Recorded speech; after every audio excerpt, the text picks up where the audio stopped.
300 years, humans thought they were alone in the Koprulu sector. They were wrong.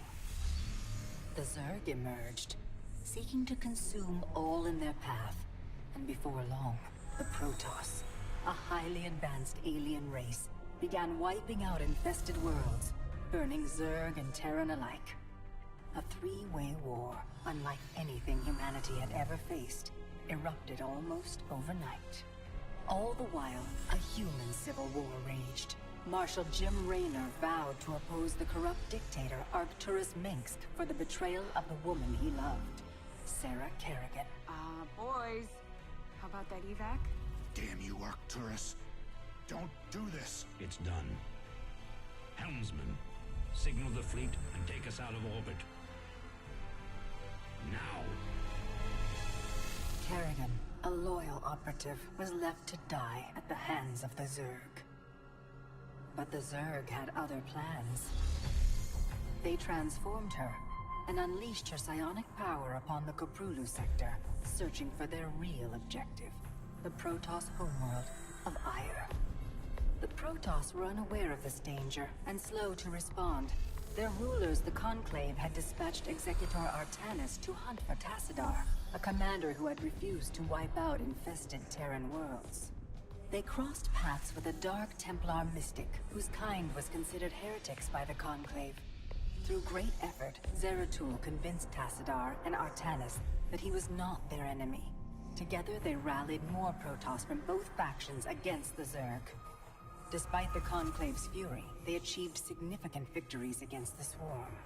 But when Zeratul struck down one of the Overmind's Cerebrates, his own mind was left vulnerable.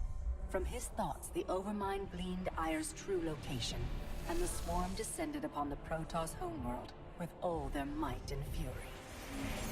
It was Tassadar who kept the Templar from extinction that day.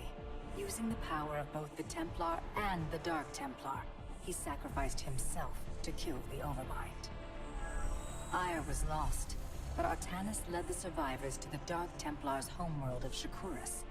Old prejudices were set aside. The Templar were now in the Dark Templar's debt. Without the Overmind, the Swarm fractured. Kerrigan sought control of all the Zerg, even enlisting the aid of old friends and enemies like Raynor, Mengsk, and Zeratul. Once her rule was uncontested, the Queen of Blades betrayed them all. Billions of humans and Protoss were killed. The Zerg stood unchallenged, but to the relief of all, the war seemed to end there. Zeratul suspected the Zerg had fallen under the control of dark forces. He uncovered prophecies stating that an ancient entity, Amon, was attempting to merge Protoss and Zerg lifeforms into an unholy hybrid, and that this evil might already have control of Kerrigan and her power. It was during this time that Executor Artanis, hailed as a hero, was made leader of both the Templar and the Dark Templar.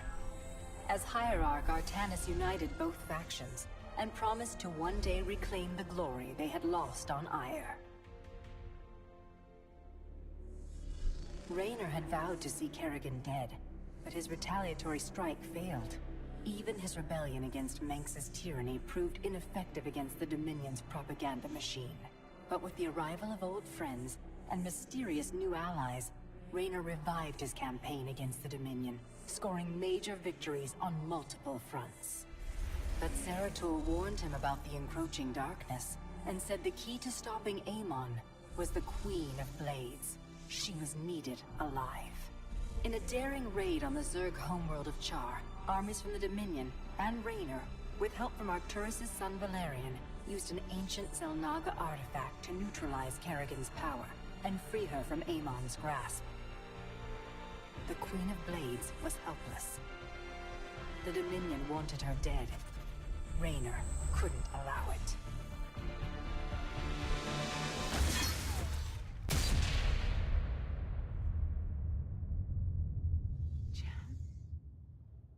It's okay. I got you. Without a leader, the Swarm fractured. Raynor and Kerrigan found sanctuary with Valerian Mengsk and began planning their next move.